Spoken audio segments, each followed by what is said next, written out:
राम को जानना सीता को तो बोले अब भाई राम जानता ना नहीं राम बड़ा हाँ लीला लीला ए गच्छ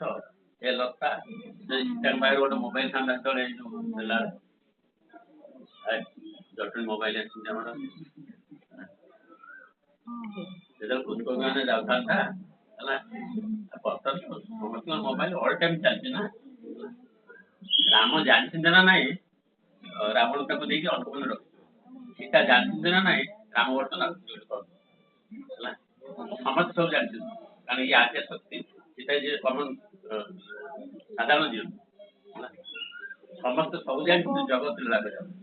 ହେଲା ତାହେଲେ ଶକ୍ତି ବର୍ତ୍ତମାନ ଧାତୁ ଦେଲେ ଜଗତ ଗୋଟେ ଜିନିଷ ଶିକ୍ଷା ଦେବା ପାଇଁ ମା ମାନଙ୍କୁ ଶିକ୍ଷା ଦେବା ପାଇଁ ତମେ ମା ମାନେ ଯିଏ ଯୋଉଠି ରହୁଛ ରହ ତମେ ଅଲ୍ ଟାଇମ୍ ତମ ଜୀବନ ସାର୍ଥକ ହବ ଉଦ୍ଧାର ହବ ଭଗବାନଙ୍କର ସାହାଯ୍ୟ ଲାଭ କରିପାରିବ ଯଦି ସ୍ୱାମୀର ମହିମା ଗୌରବ ରକ୍ଷା କରି ଜୀବନ ପାସ ତେଣୁ ଏଇ ନାଁରେ ଗୋଟେ ନାରୀର ହାଇଷ୍ଟ ପତିବ୍ରତ ଯୋଉ ନାରୀ ଭଗବାନଙ୍କ ଆରାଧନା ରହିବ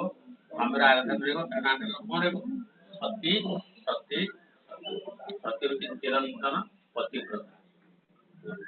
ତା ହାତରୁ ଶଙ୍କା ସିନ୍ଦୁର କେବେ ଲିଭିବନି କେବଳ ସ୍ୱାମୀ ଚାଲି ଯାଇଥିବେ ହେଲା ସ୍ୱାମୀ ଚାଲିଗଲା ସ୍ତ୍ରୀ ଅଛି ସ୍ୱାମୀ ଚାଲିଗଲା ଆଚ୍ଛା 50 ବର୍ଷ ପରେ ସେଇ ସ୍ତ୍ରୀ ଲୋକର ଗୋଟେ ଫଟୋ ବାହାରିବ ତା ହାତରେ ଶଙ୍କା ସିନ୍ଦୁର ମଥା ରହିବ ନା ନାଇଁ ରହିବ ନା ନାଇଁ ହେଲା ହେଉଛି ସତୀ ନାରୀର ପ୍ରତି ତେଣୁ ନାରୀ ମାନେ ଆମର ଦି ଆଡିକି ଆସୁଛି ପତିବ୍ରତା ଧର୍ମ ପତିବ୍ରତା ଧର୍ମ ଦିଟା ନାରୀ ମାନେ ଯେମିତି ସ୍ୱାମୀ ନାରୀ ମାନେ ଅଲ୍ ଟାଇମ୍ ସ୍ୱାମୀର ଭଲ ଗୁଣ ଗୁଡା ଦେଖିବେ ତାର ଗୌରବ ରକ୍ଷା କରିବା ପାଇଁ ଅଲ୍ ଟାଇମ୍ ଚେଷ୍ଟା କରିବେ ସେମିତି ପୁରୁଷ ମାନେ ବି ଅଲ୍ ଟାଇମ୍ କଣ କରିବେ ପତି ମାନେ ଅଲ୍ ଟାଇମ୍ ପତିବ୍ରତା ଗୋଟେ ବର୍ଷଟା ଅଟା ନଥିବେ ତେଣୁ ଯେତେବେଳେ ଅଗ୍ନି ଜଳିଲା ଉତ୍ତାସନ ଜାଗିଲା କି ଚାଷ ଦେଲେ ତାପରେ ତ ଖବର ପହଞ୍ଚିଗଲା କୋଉଠିକି ଖବର ପହଞ୍ଚିଗଲା କୋଉଠି ଆମର କୈଳାସକୁ ଭଗବାନ ଶିବ ପଠେଇଲେ କାହାକୁ ବିଜୁଙ୍କୁ ପଠେଇଲେ ବୀରଭଦ୍ର କାଳୀ ହେଲା ଆଚ୍ଛା ଭଗବାନ ଶିବଙ୍କର କିଛି ଦେଖ ଯଜ୍ଞ ବର୍ତ୍ତମାନ ସବୁ ଗାଁରେ ହଉଛି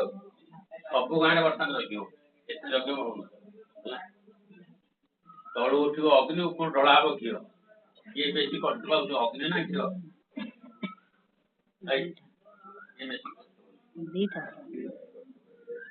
ଆକୁ ଜଣେ ପେଡୁଛି ଗୋଟେ ଲୋକ ପେଡୁଛି ଗୋଟେ ମେସିନରେ ପଢା ହଉଛି ଆଉ ଜଣେ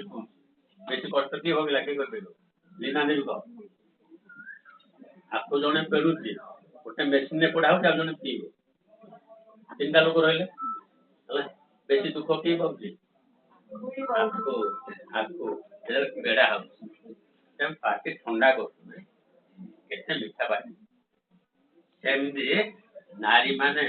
ଏଇ ଯନ୍ତ୍ର ସଂସାର ଯନ୍ତ୍ରରେ ପରିବାର ଯନ୍ତ୍ରରେ ଅଲ୍ ଟାଇମ୍ ପେଡା ହଉଛନ୍ତି ସତୀ ହବା ଜଗଦମ୍ବା ତାକୁ କେତେ ଥର ରାମ ପଡିଲେ କାହିଁକି ପଡିଲେ ଅଗ୍ନି ଭିତରେ ପଶ ପୁଣି ବାହାରେ ପଶ ଭର୍ତ୍ତି କରିଲେ କଣ ଅଗ୍ନି ବାରମ୍ବାର ଚୁନାଟା ଯଦି ଗଣେଇ ସାରିଲେ ପଡାଯିବ କଣ ହଉଛି ମହିଳା ନା ଉଜ୍ଜଳ ଦେଖାଯିବ ତାକୁ କେମିତି କରିପାରିବ ପ୍ରଜାନୁର କିଏ ଗୋଟେ କହିଲେ ଯେ ଆମକୁ ସବୁ କଥା ତାକୁ ବୋଲେ ଇଏ କଣ କଲେ ଆଶ୍ରମ ବାଲ୍ମିକି ଆଶ୍ରମ ପଠେଇଲେ ଲକ୍ଷ୍ମୀ ବଡ ରହେ ତେଣୁ ଇଏ ହଉଛି ଜଗନ୍ନାଥଙ୍କ ଭାବ ଦେଲା ଲକ୍ଷ୍ମୀ ଅଲ୍ ଟାଇମ୍ ରହିଲେ ଜଗନ୍ନାଥଙ୍କ ମହିମା ପ୍ରଚାର କରିବ ଜଗନ୍ନାଥ ଅଲ୍ ଟାଇମ୍ ରହିଲେ ଲକ୍ଷ୍ମୀଙ୍କର ମହିମା ପ୍ରଚାର କରିବ ଦିନ ବେଳେ କଣ କଲେ ମହାପ୍ରସାଦ କଣ ହେଲା ସର୍ବଧର୍ମ ସମାନ ବ୍ରାହ୍ମଣ ଚଣ୍ଡାଳ ସବୁ ଗୋଟେ ଜାଗାରେ ଖାଇପାରିବେ ହାଡି ହସ୍ତରୁ ବ୍ରାହ୍ମଣ ଛଡାଇ ଖାଇବ ବ୍ରାହ୍ମଣ ଖାଇ ହସ୍ତକୁ ମୁଣ୍ଡରେ ପୋଛିବ ଅନ୍ନ ଖାଇ ସର୍ବେ ମୁଣ୍ଡେ ପୋଛୁଥିବେ ହସ୍ତ ତେବେ ବଡ ଦେଉଳକୁ ଯିବି ଜଗନ୍ନାଥ ଗୋଟେ କଣ୍ଡିସନ ତାହେଲେ ବର୍ତ୍ତମାନ ଯୋଉ ଜଗନ୍ନାଥଙ୍କ ଭାବଧାରା ଯୋଉ ୱାର୍ଲଡ ୱାଇଡ ହେଇଛି ତାମୂଳରେ କିଏ ରହିଲା ମା ଲକ୍ଷ୍ମୀ ଠାକୁରାଣୀ ରହିଲା ଯଦି ସେଥିରେ ସବୁ ରାଜି ହବ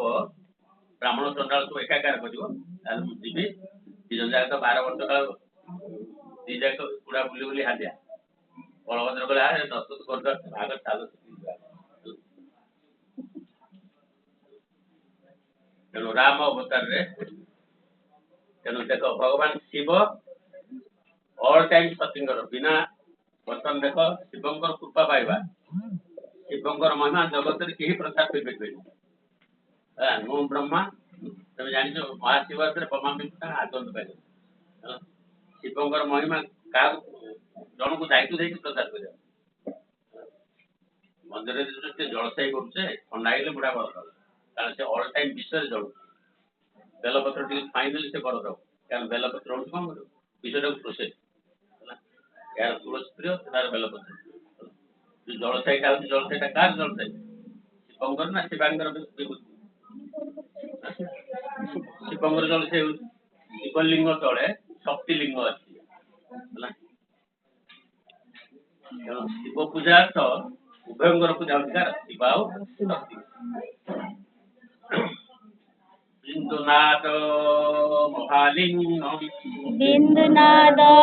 ମହାଲିଙ୍ଗମ୍ ଯେତେ ସାଉଣ୍ଡ ଧର୍ମ ଅଛି ଶବ୍ଦ ଧର୍ମ ହଉଛି ଶିବମୟ ଶିବମୟ ଶିବମୟ ଏବଂ ଶବ୍ଦ ଭିତରେ ଯୋଉ ଶକ୍ତି ଅଛି ସେ ହଉଛି ବିନ୍ଦୁମୟ ବିନ୍ଦୁମୟ। ବିନ୍ଦୁନାଦ ମହାଲିଙ୍ଗମ୍ బిందునాద మహాలింగం ଶିବ ଶକ୍ତି ନିକେତନମ୍ శివశక్తి నికేతనం ଦେହ ଶିବାଳୟ ପ୍ରକ୍ତମ୍ దేహ శివాలయం ప్రక్తం ସର୍ବଦେହିନାଂ। దీనం సర్వదేహినం। ଭଗବାନ ଶିବ ହଉଛନ୍ତି ନିଷ୍କ୍ରିୟ ଚୁପଚାପ ସାଇଲେଣ୍ଟ ଅଲ ଟାଇମ ଧ୍ୟାନ। ତାହେଲେ ଏଣ୍ଟାୟାର ଜଗତକୁ ସୃଷ୍ଟି କରୁଛ ଦାୟିତ୍ୱ କାହାର ସବୁ ଜାଗା ଦାୟିତ୍ୱ କାହାକୁ ଦେଇ ଦେଇଛନ୍ତି ଭଗବାନ ଶିବ ମା ପାର୍ବତୀ